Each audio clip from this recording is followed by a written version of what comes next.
Bismillahirrahmanirrahim. Assalamu alaikum, everyone. I hope that you're all well. I hope that you're all enjoying your weekend. I'm here today with what I think is going to be an absolutely brilliant video where I will share with you the evolution of the concept of Qawwam in the Tafsir tradition. So today's video really is about unfolding the DNA of patriarchy and how that's crept into readings of the Quran.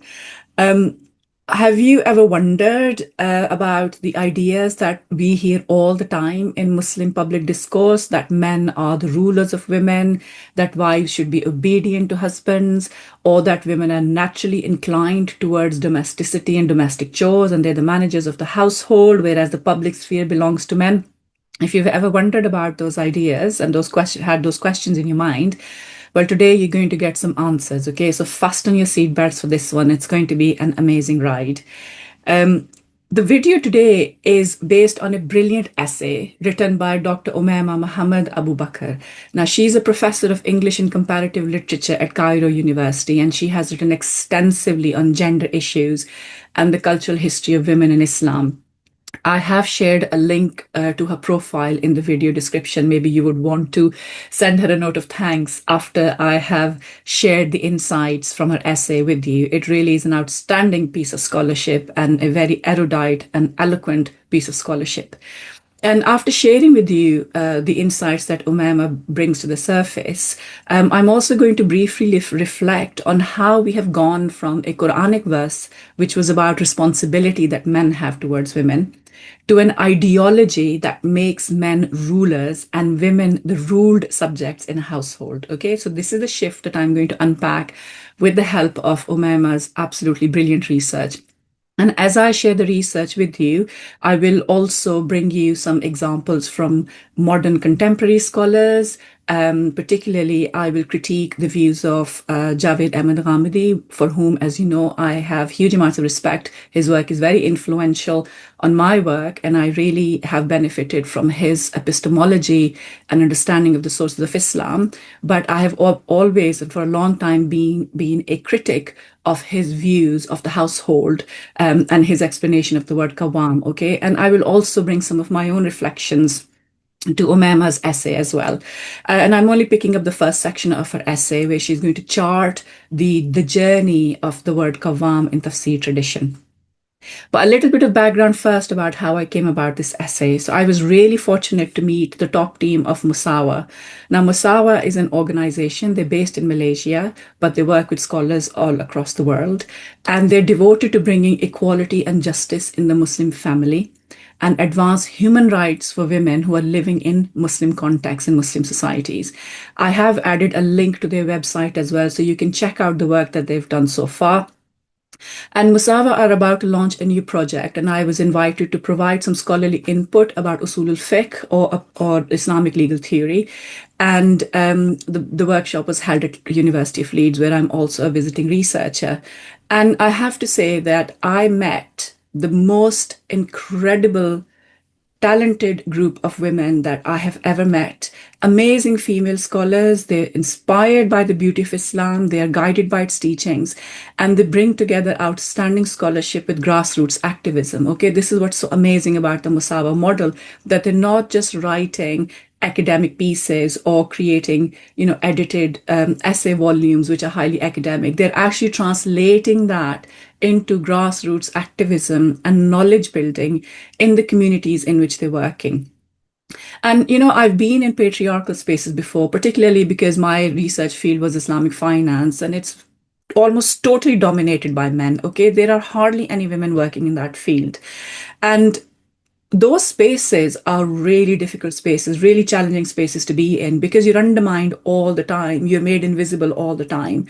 But I walked into this workshop with Musawah, and I was struck by just the compassion in the room, the care, the collaboration, the openness to listening, the genuine desire to understand the word of God, rather than, playing with the word of God to gain power. Completely different motivations. And as you can imagine, then somebody like me felt absolutely at home talking to women and contributing to a project where they genuinely care about Muslim women, and the fact that they see Muslim women's experiences as a site of knowledge. Okay, so lived experiences matter in these methodologies that Muslim female scholars are now developing. And these are really important developments now in Islamic studies, and inshallah, they will bear fruit very soon.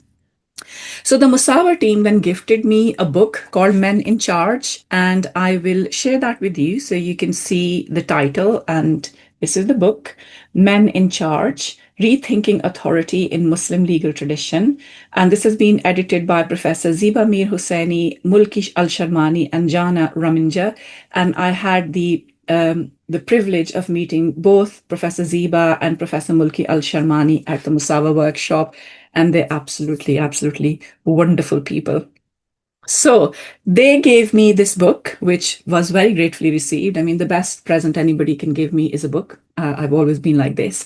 Now, in this edited volume of essays, there are two topics which are picked up. One is the concept of Qiwamah, or men as in charge of households, rulers of the household, or heads of household. Okay, this is what Qiwamah roughly means. And then the second concept the essays deal with is wilaya, or the guardianship of men over women. Okay. Now, it is in this book that I found Dr. Omaima's essay, and I was completely awed by its scholarly rigor and erudition. And the essay has also helped me solidify the view that I've held for a while now. And this is something I shared in my long discussion with Iram Saeed and Lina Al-Ali last year, where we unpacked Surah An-Nisa verse 34, where the word Qawwam is mentioned. And I had noted even then that this is a verse of responsibility and not a verse of privilege. And it was really lovely to see some of the evidence there that Omaima brings, which then kind of cemented my view as well. And I felt a bit reassured that I was reading the Quran kind of with that lens of fairness and egalitarianism.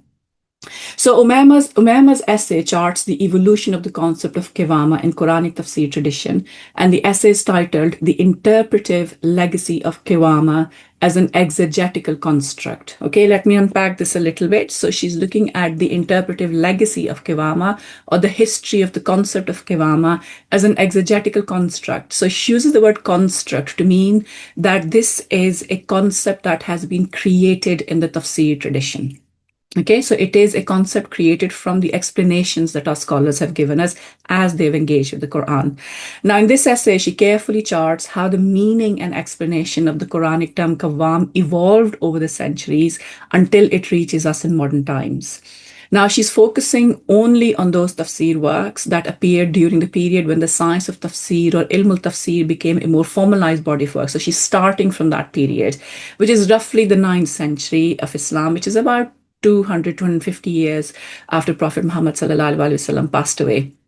And then she charts this evolution over 1,000 years, right, into the 20th century. And then I'm going to add, as I said, some views from scholars who are very active now, 21st century scholars as well. So let's start with very briefly reminding ourselves of the relevant section in Surah An-Nisa verse 34. So this is chapter 4 of the Quran, verse 34. It's a long verse, as you know, but the verse starts from this particular phrase, Ar-Rijalu Qawwamuna Al-Nisa. Ar-Rijalu, so men, Qawwamuna, Al-Qawwam, Al-Nisa, Al-Nisai, over women, okay? Al-Nisa, over women, or over the women. Now, this is the literal kind of translation. Now, it's part of a long verse, and that verse has a lot packed into it. And that verse itself is situated in a paragraph in the Quran, which is primarily about inheritance rights, okay? And this is where Allah uses the word fadl or tafdeel. So I've given men some preference, or given some of you some preference in inheritance rights, but then also given responsibilities. And the whole discussion then is nestled in Surah An-Nisa chapter 4, which is about women. So Surah An-Nisa particularly talks about the rights of women, and it goes into a lot of detail about inheritance rights and various other issues, okay? So what I'm trying to say is that this section of the verse is part of quite a long, complex discourse about women. But what happens is that this section is read and understood independently as a universal rule. Now, this is important to understand because, as I've said before in my videos, that often our scholars have had an atomistic, what Fazl Rahman calls an atomistic view of the Quran, atom by atom, section by section, verse by verse, rather than reading the Quran as a coherent text. Now, reading it as a coherent text does not always prevent those mistakes from happening. But if you read the Quran in its tiny little sections and verses, then the main message of the Quran or the surah or the chapter does not really come to the surface. Amina Wudu talks about this a lot as well, this tendency to read the Quran in an atomistic, like a disjointed way, as if it's a jumble of disparate verses, okay, rather than a coherent, well thought out text, or that there aren't well thought out arguments in the Quran. There are some very well thought out and well developed arguments in the Quran. So according to Omaima, and I want to quote her here, she says, this evolution of Qawwamun to the patriarchal construct of Qiwamah went through 4 discursive stages. Okay, so these are the 4 stages that Dr. Omaima then sets out. In stage 1, this is the first stage, starting from about the 9th century, the descriptive word Qawwamun. Okay, when we say descriptive word, it means it is a descriptive noun. You're just pointing to something and saying that's what it is. For example, you could say a book. Okay, so it's a descriptive word.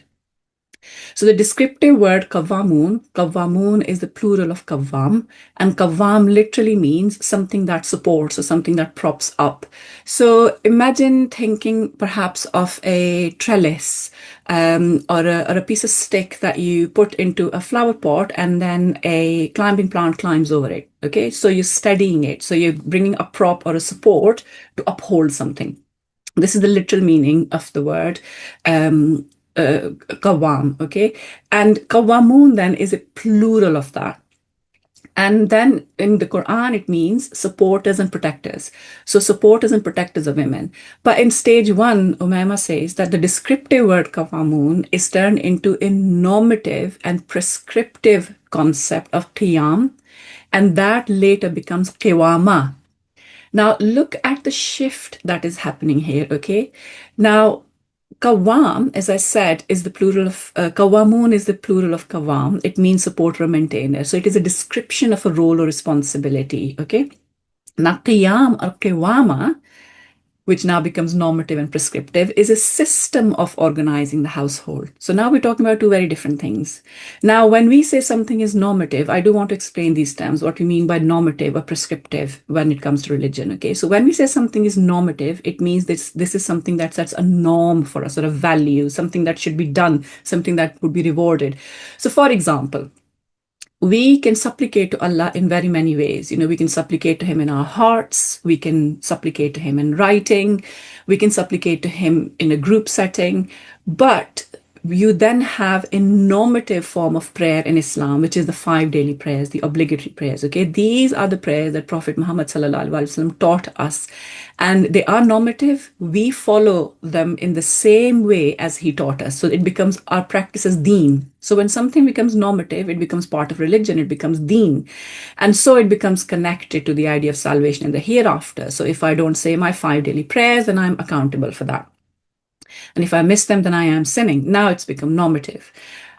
When we say that something is prescriptive, then it means that it is a rule that has to be followed. So this is what God intends, and here is the rule.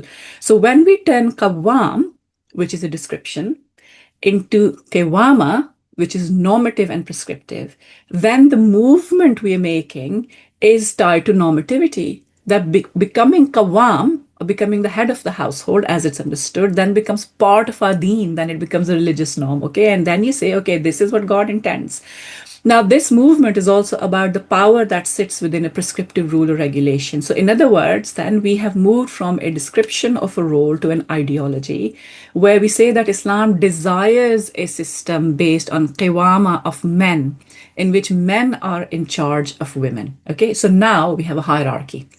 Now, this is a stage 1 shift, and I'll come to the opinions of scholars, Mufassirin, that Omaima has cited. So in a moment, I'll come to that, but I want to explain those 4 stages.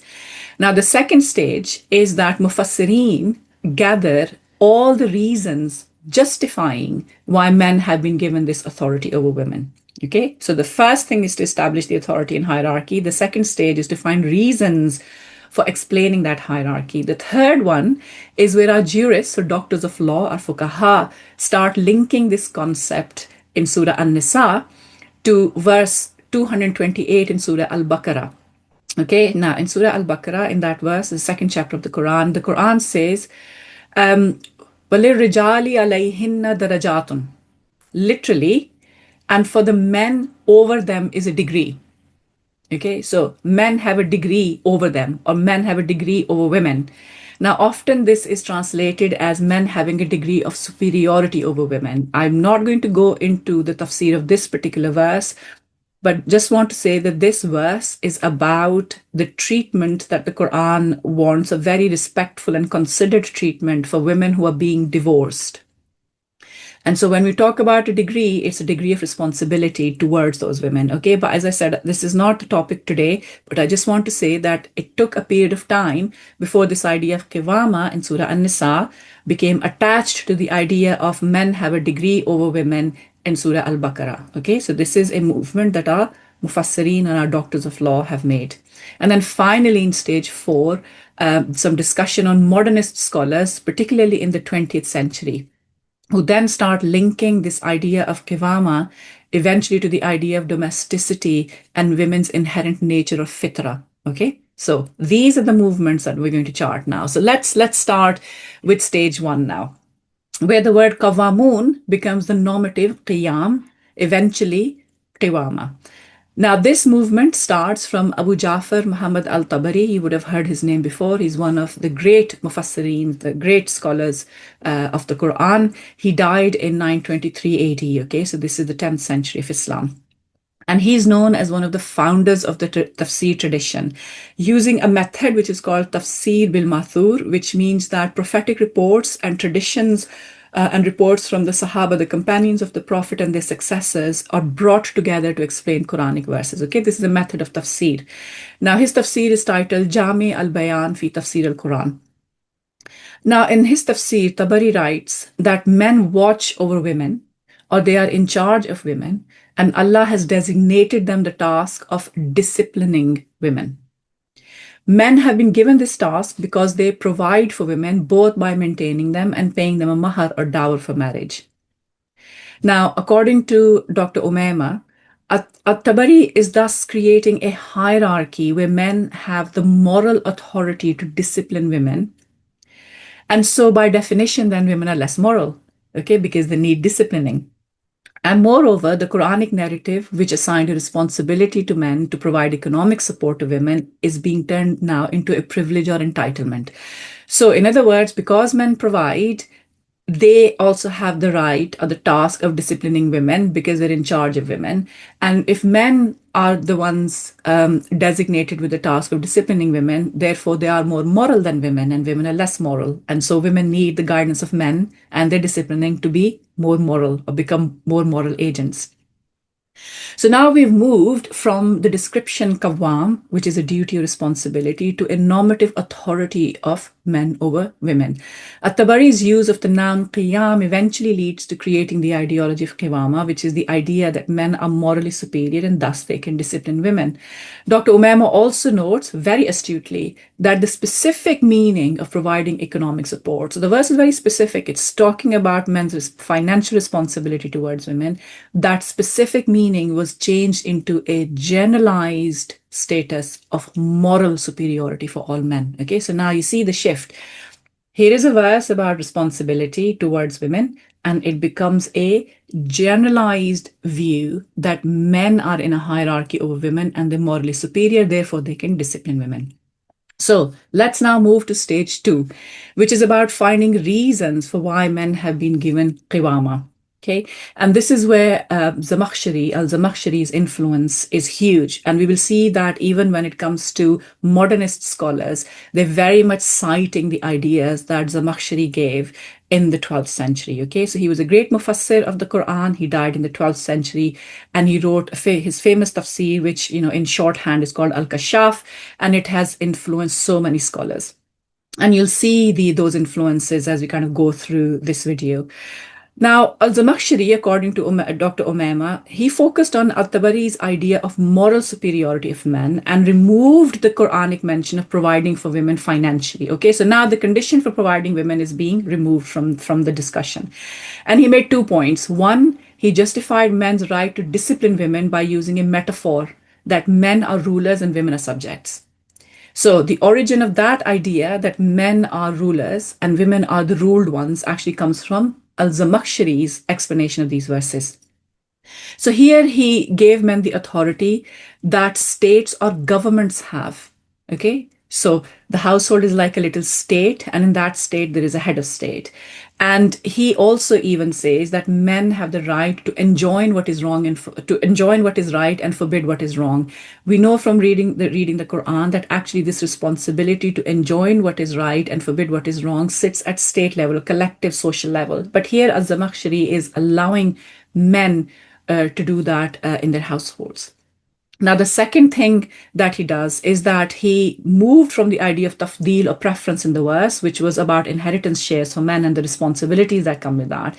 And he moved to a general and universal notion of tafdeel as divine preference.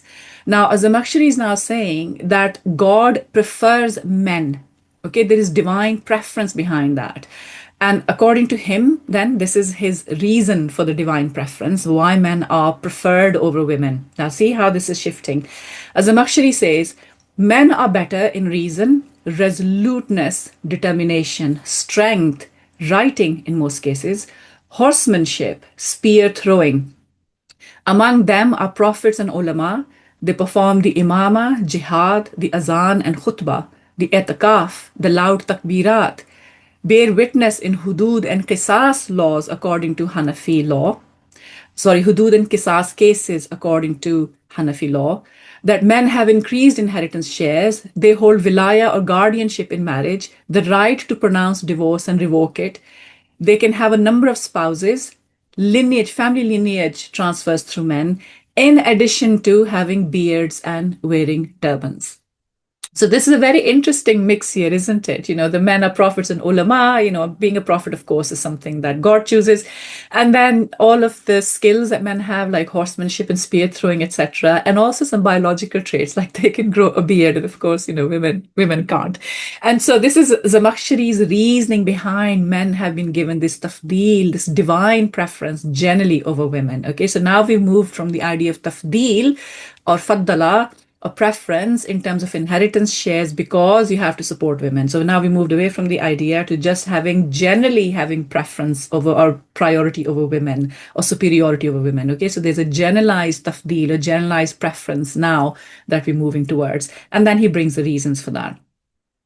Now, another great scholar, Imam Fakhruddin Ar-Razi, many of you would have heard his name, he gave a more balanced explanation of economic responsibility. And he noted that men have higher shares in inheritance because they also have to maintain women and pay them a dower.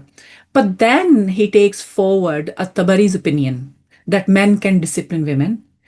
And he also incorporates Zamakhshari's idea that men are rulers over women. And then he notes that men have sultan or authority over women because men are better than women.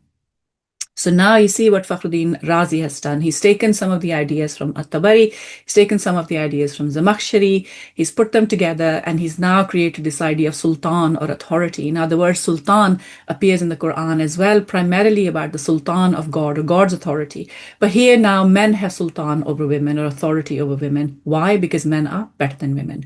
And then to justify his views, Fakhruddin Ar-Razi pretty much gives the same list that Zamakhshari gives: horsemanship and spear throwing and saying the azan and leading on the khutbah and being ulama and prophets, etc. So pretty much the same list. Okay, now this is stage 2. Okay, we have seen what's happening in stage 2 is that men are now being given divine preference over women, and their tafdeel, or that the reason for that preference, is now being generalized. And that tafdeel is being generalized, and scholars are now giving reasons for why men are superior to women. And those reasons are a mix of all of the social responsibilities that men have and some of the talents and qualities they have in society, like horsemanship, which they were allowed to do. And then comparing that to women and saying, well, women can't do this stuff, and therefore women are inferior. Let's now move to stage 3, okay? And remember, stage 3 is where scholars link Surah An-Nisa, verse 434. So it's Surah An-Nisa, chapter 4, verse 34, with Surah Al-Baqarah, verse 2 to 8, about the degree that men have over women, okay? Men have a degree over women. Now, credit for this particular move goes to Al-Baydawi, who died in 1286, okay? So now we're in the 13th century. Now, some of you will recall my discussions on aura of women in the hijab series, especially the video on hijab in hadith and fiqh. Okay, so part 4 of my hijab series, I'll include a link to that.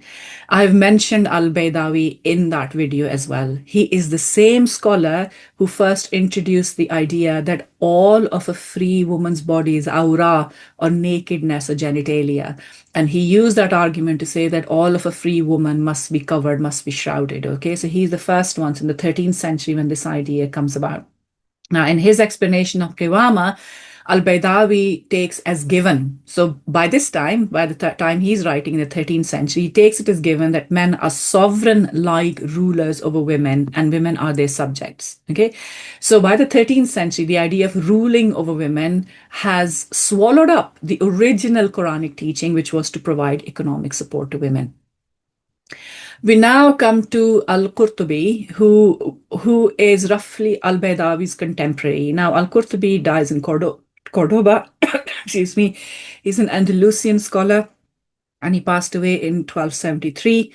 In his Tafsir, Al-Jami al-Ahkam al-Quran, he brings some scientific facts now to explain why men are superior. Okay, now see the shift here, because obviously science has advanced a little bit by then, and so the reasoning scholars are adopting is also shifting. Okay, and he's using the scientific knowledge of his time. So just please bear that in mind.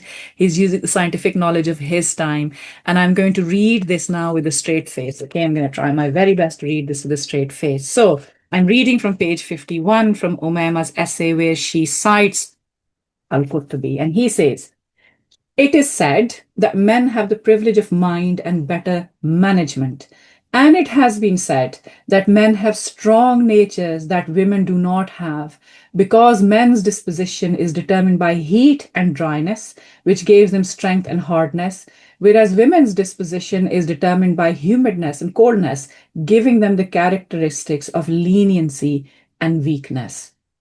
Now, this is Al-Qurtubi's scientific explanation of why men are superior to women, and they have a general tafdeel, or general divine preference.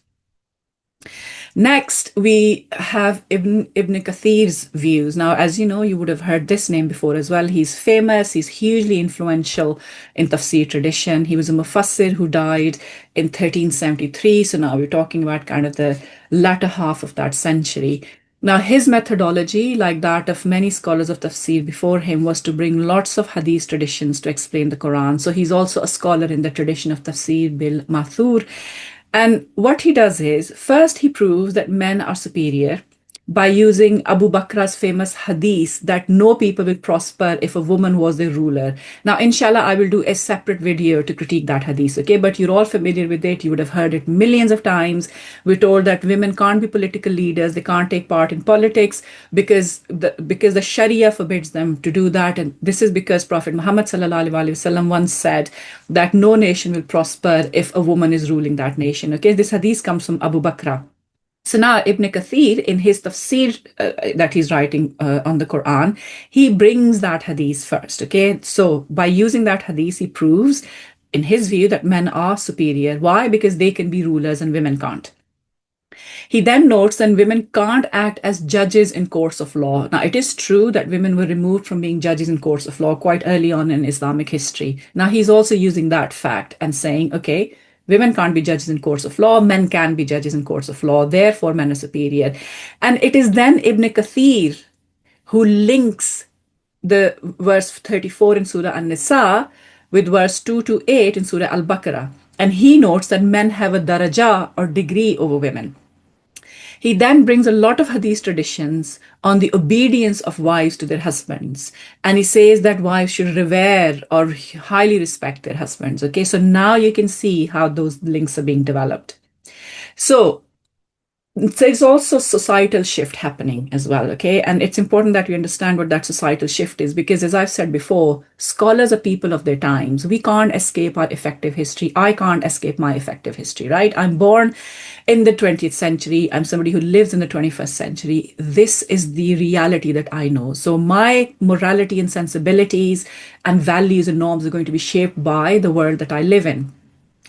Now, our scholars are the same. I'm not blaming them here and saying that these were particularly misogynistic individuals. They were not. Okay. If anything, our scholars have created lots of safeguards against misogyny and poor treatment of women. We have to remember that in the rest of the world, misogyny and crimes against women were very rampant. So that medieval misogynistic attitudes are studied by scholars, and they existed everywhere, even in European countries. Okay, things were pretty poor for women. But scholars are people of their times, and when they are faced with social realities, those social realities become part of their engagement with the Quranic text, and their engagement with Hadith, and their engagement with the Sunnah of Prophet Muhammad sallallahu alaihi wasallam. So, in the mid 13th to 16th century of Islam, particularly under the Mamluk Caliphate, women became very prominent in the public sphere. Okay, so many women were teachers, they were scholars of law, and they were even leading educational establishments, and they were conferring degree certificates even for male scholars. Okay, so women were very prominent in the social sphere. And it is at that time that the famous Mufassir Jalaluddin al-Suyuti is writing, okay, in this socio-historical, socio-political context. And it's interesting, and Omaima points this out. She says that al-Suyuti actually dedicates 6 pages to explaining the concept of Qiwamah. And then he brings hadith reports and citations that together are spread over 27 pages. So 33 pages are dedicated to the discussion of Qiwamah. Okay, you can see how important it was for our Mufassirin. Now, according to Omaima, the majority of those hadith reports are weak. I'm aware that those hadith reports are weak. They are discussed by Professor Khalid Abul Fadl in his book, Speaking in God's Name. He calls them faith-based determinations, which are demeaning to women. There's an entire chapter dedicated in that book to debunking these traditions and basically critiquing these traditions. These are all weak traditions, but al-Suyuti brings them for the first time. And these are the reports which are thrown towards Muslim women all the time on social media, in public settings. These are the ones you hear so often, okay? They repeated ad infinitum that wives would have been allowed to prostrate to husbands, would have been allowed to bow to husbands, okay? Sajda towards the husband. He brings a report that wives should lick a husband's ulcers and pus if he commands. He brings a report that wives should serve their husband's desire even on a camel's back. Now, these are the weak narrations that appear then in Jalaluddin Suyuti's Tafsir, where he creates an entire framework of subservience of wives towards their husbands, the submissiveness. It's almost like wives are slaves of husbands and they should just do what their husbands want from them. Now, all I want to mention here is, I won't go into the critique of these reports. As I said, you can read Professor Al-Fadl's book where he criticizes these reports. I just want to note that these reports appear in a tafsir for the first time in Al-Suyuti's work. He passed away in 1505. Okay, so this is the early 16th century when these narratives start popping into tafsir. Now, I do want to read a little bit again from Omaima's essay, because I think it's important for us to see how she's analyzing al-Suyuti's work. And I smiled a little bit when I was reading this, because she uses the term hysterically. This is quite a good bit of humor. So, says Omaima, this is page 53 from her essay. 2 themes in particular are reiterated hysterically: a wife's absolute subservience and obedience to a husband's orders, and the prohibition of going outside the house without his approval. Now then, so al-Suyuti has done 2 things. One, he has, for about 33 pages, exhorted women to be absolutely subservient and obedient to their husbands. The second thing that he does is the prohibition of going outside the house without his approval. Now, the reason why he's doing that is because, as I said, under the Mamluk period, women became very prominent in the public sphere.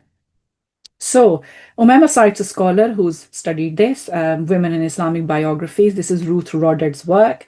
And she says that particularly during the 13th and 14th century Mamluk period, historical records showed the widespread appearance of Muslim women in the public arena in various fields. and that official edicts were issued trying to stop or limit their presence and free circulation outdoors. So even the government is involved in trying to stop women's circulation outdoors. Now, why is this important, you might ask? It's important because we are seeing exactly the same things emerge now as women are becoming more prominent in the public sphere, as they're starting to do jobs, go out of the house, they want to study. We suddenly have an assertive patriarchy again in Muslim society. So the same forces we see repeated, people are trying very hard to confine women to their households. And our scholars, of course, are leaders in pushing for this, traditional scholars, unfortunately. So Omaima has now explained for us why Al-Suyuti was so obsessive about this. He just did not like women's participation in public sphere, and he wishes that they remain in the house. That wish is then showing up in his explanation of the verses, right? This is where it enters his tafsir. Now we're at stage 4. Okay, and stage 4 is where modernists come in. So Omaima first brings an example from Muhammad Abdu. As you know, he was a great revivalist scholar at the end of kind of 19th century, early 20th century, when colonialism is at its height. Muhammad Abdu died in 1905. He was also the rector of Jami' al-Azhar, the famous university, and he introduced the idea of fitrah. Okay, now this is where, when we come to modernists, they start introducing the idea of fitrah or nature in his exegesis, which was titled Tafsir al-Manar. So according to Muhammad Abdu, wives live under the riyasah. Now riyasah, it means rule or leadership. Riyasah is a word often used for the nation state as well, okay? Where people live under the rule of governments, which is coercive rule. Now, according to him, wives live under the riyasah, the rule or leadership of husbands. And that this is according to what human nature required. See, now we're bringing human nature into it. We're essentializing these ideas. He then turns marriage into a boss-subordinate relationship. Okay, so wives are living under the riyasa or leadership of men, and men are the bosses and women are the subordinates. Now, Omaima also notes something astonishing about Abdu's opinion, that he used a biblical reference in his tafsir where he says that a man is like the head and the woman is the body, and it is no shame for a human being to have his head better than his hand. Okay, now here I want to very quickly remind you of something that I read to you before as part of my hijab series, and I'm going to go back to that a little bit. The book that I cited from, Shared Heritage of Daughters of Eve, Head Coverings, Reflection from Women of Faith, which was compiled by the Muslim Women's Council here in Bradford in the UK. And I'm going to quickly read out the bit that Omaima is referring to. Okay, this is St. Paul's letter to the Corinthians, and it dates to between 52 and 60 AD, so roughly about 60 years after Jesus passes away. So St. Paul is writing to the Corinthians, and he says, I praise you for remembering me in everything and for holding to the traditions just as I pass them on to you. But I want you to realize that the head of every man is Christ, and the head of the woman is man, and the head of Christ is God. Every man who prays or prophesies with his head covered dishonors his head, but every woman who prays or prophesies with her head uncovered dishonors her head. It is the same as having her head shaved. For if a woman does not cover her head, she might as well have her hair cut off. But if it is a disgrace for a woman to have her hair cut off or her head shaved, then she should cover her head. Now, it is very, very astonishing that Muhammad Abdu is then using this sentence from St. Paul's letter. Let me repeat that sentence again. And the head of the woman is man. Okay? And the head of Christ is God. So this idea that a man is like the head and the woman is like the body, and it is no shame for a human being to have his head better than his hand, then is mentioned in Abdu's tafsir. Okay, so now he's using a biblical reference, And we know that Christian theology, particularly, is actually quite derogatory towards women. So, this idea then that men are rulers, men are in charge, men are leaders of the household, women should be subordinate to them, they're the boss. And there is no harm in that because actually this is what nature intended. And because a man is like the head, so he's thinking, he's rational, and a woman is like the body. And that's the reasoning that he uses. Abdu then goes further, though. He doesn't stop here. He then goes further. Now we're talking about those essentializing gender roles. Okay, so he goes further and he says that women's biological and domestic functions, like pregnancy, childbirth, raising children, it makes her suitable to be the manager of the house. Because the house is like a small kingdom. You see how these analogies and metaphors he use. According to Abdu, domesticity is aligned to women's fitrah. Okay, so now at the start of the 20th century, a modern revivalist scholar is creating a powerful and persuasive narrative that domesticity is for women. Women are the managers of the household. Why? Because it aligns with the fitrah and their nature. And this is at this point, in the 20th century, early 20th century, that gender roles become defined, that men earn, that they're out in the public sphere.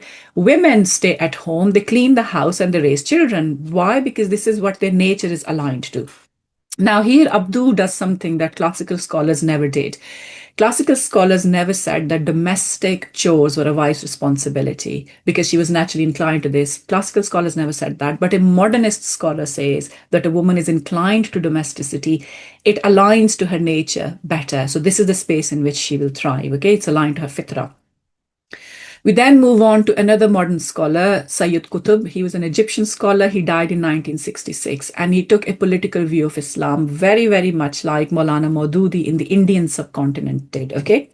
Now, by this time, Western modernity has become culturally very dominant. It's hegemonic.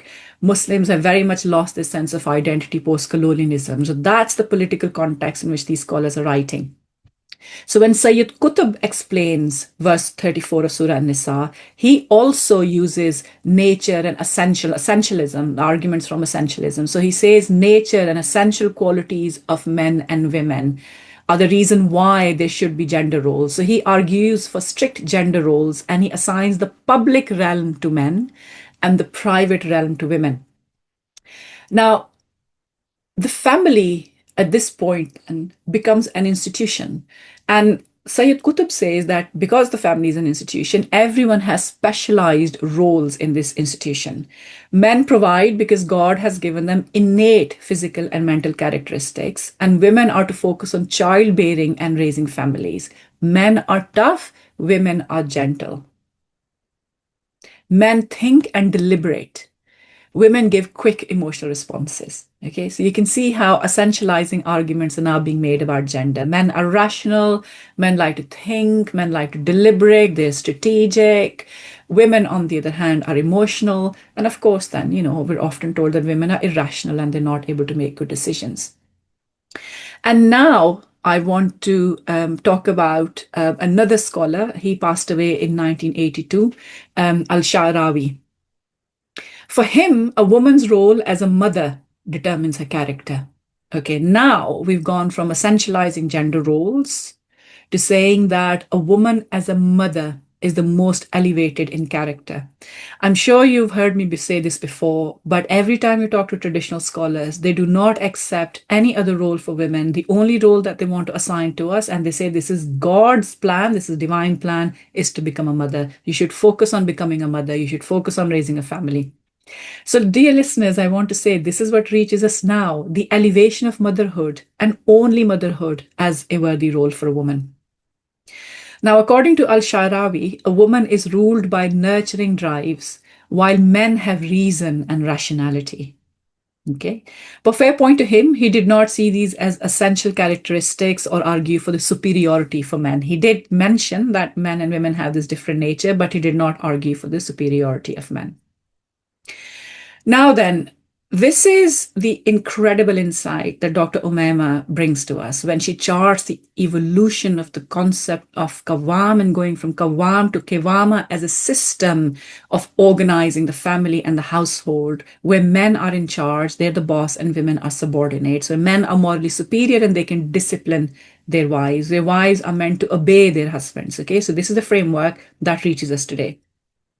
And what I want to add to this now is to share the views of Javed Ahmed Ghamidi. I mentioned right at the start, he's somebody for whom I have great respect, and I have learned huge amounts from him. And his late teacher, Maulana Amin Ahsan Islahi as well. You see his tafsir on my bookshelf, the 9-10 volumes at the top, which are in red. And Maulana Islahi is one of the great scholars of Islam who has given us a theory of the coherence of the Quran. Okay, he's given us a view of how the Quran is a coherent text. Now, they're great scholars of our time. Maulana Amin Ahsan Islahi passed away, I believe, in 1997. Javed Ahmed Ghamidi, of course, is still very, very active, and he's doing brilliant work. But neither of them could escape the patriarchal construct of Qiwamah. And that's what I want to say to you today, that even where scholars position themselves as reformists, they may still end up perpetuating some of the injustices and patriarchal readings that have crept into our understanding of the Quran. Okay, so despite their talent, despite their intellect, they've not been able to escape a patriarchal Qiwamah. So I'm going to read just some short excerpts from page 393 to 394 of Ghamidi's book Al-Mizan. And this is the translation, by the way. This is the translation of Al-Mizan. Let me show you the book. It's a big, chunky thing.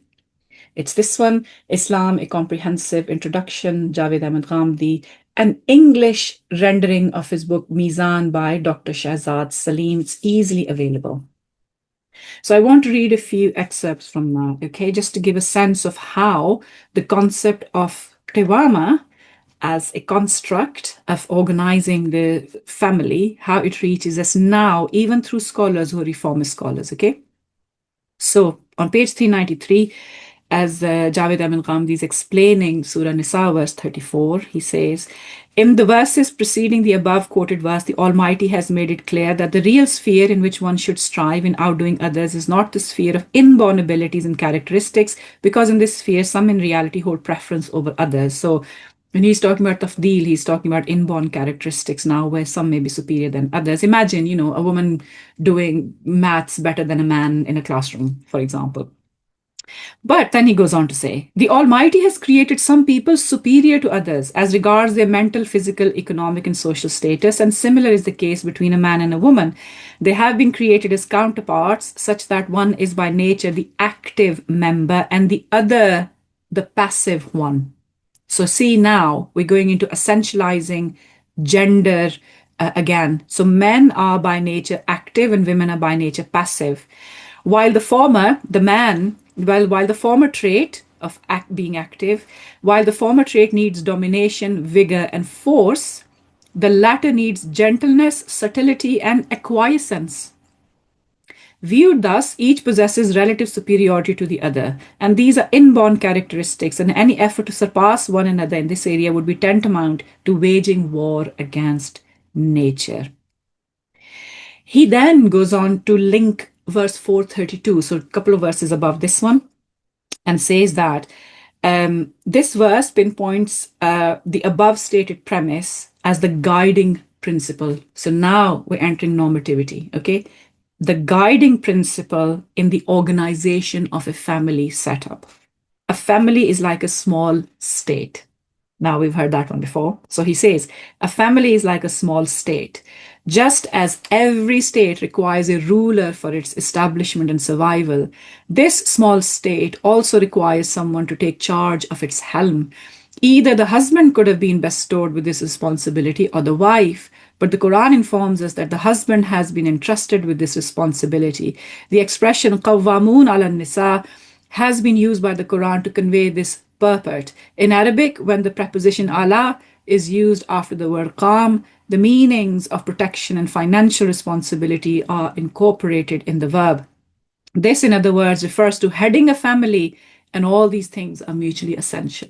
He then quotes Maulana Amin Ahsan Islahi, who is his teacher. And Maulana Islahi is saying, first, men have been granted superiority over women. And then he goes into certain innate abilities and traits in men which are more pronounced. And that's why they've been made a head of a family unit. And then he says that this superiority is not a general preference or divinely ordained superiority. It is simply because a man is superior to a woman as far as becoming the head of family is concerned. Second, he says a husband bears financial responsibility for the wife.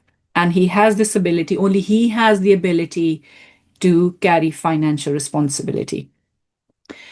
Javed Ahmed Ghamidi then continues that after declaring that the husband should head a family, now see how he's interpreting the Quran. He's saying after declaring that the husband should head a family, the Quran goes on to point out certain things to the wife for the smooth functioning of the institution of family. What are the two things that the wife must do for smooth functioning of the family? The first one is wives should be obedient and adaptable to their husbands. Okay? So you must keep the man happy. And the second one is they should keep the secrets of their husbands and protect their honor and integrity. So this from a scholar who's very much a scholar in the reformist tradition. But when he talks about Qiwamah, he's actually giving us the understanding of Qiwamah as developed by scholars like Zamakhshari and Al-Tabari and all the other scholars that I've just cited. So there you have it. What was a verse of responsibility in the Quran was turned into a normative and prescriptive teaching that men are heads of households. They are in charge of women's affairs. Husbands rule, wives obey. And women are to remain in conditions of domesticity in private spaces, focusing on becoming mothers to elevate their character. No other form of elevation seems possible. The Quran was telling men, I mean, this is my view now, and I'll be very open and blunt with it, that the Quran was telling men who were at that time what can perhaps be characterized as the Jahili Epsteins of that time. And the Quran was saying to them that they must not use their power and riches to exploit women as objects, to sell them and enslave them, or to fulfill their base desires through them. Rather, the Quran was telling men that henceforth, with this revelation, you will become supporters of women. And they were to use God, and they are to use God-given financial means to support and maintain women, to protect and champion them so they can flourish. So this verse actually took an axe to patriarchy and hacked at its roots. But it was turned into a verse of privilege and power for Muslim men who are today using religious justifications to demand obedience from women as if they were slaves.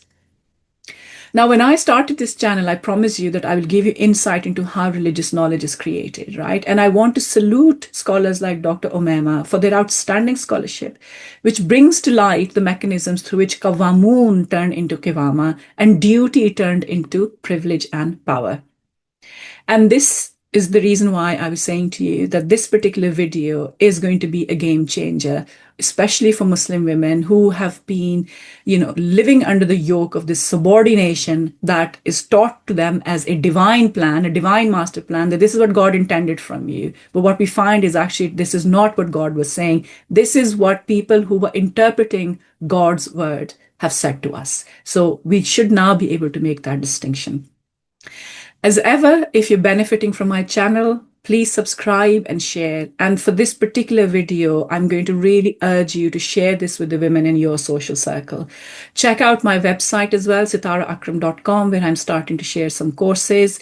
I want to create that sisterhood, that strong sisterhood, which is, women who are brave leaders, who then raise leaders of tomorrow, who then influence leaders of tomorrow, women who are not afraid to lend their voice to really complex and discussions and very political discussions, which are about shifting power away from patriarchy, and women who demand that they sit at the top table and explain the Quran for themselves rather than relying on explanations like this, which turn the Quran into an instrument of power in the hands of patriarchy. This is the kind of leadership that I envisage Muslim women to be undertaking, because that is going to be the game changer for our Muslim community, for the Ummah, inshallah, in future. Thank you as ever for listening to me. I know this has been quite an academic episode. I apologize if I've bored you. I've tried not to. I have tried to simplify Umaima's essay and her research as much as possible. I'm sure this is going to raise lots of questions from listeners. Feel free to send them my way. And as ever, thank you so much for taking out the time to listen to me and to engage with my message. Please do share it with your family and friends. Take care. Assalamu alaikum.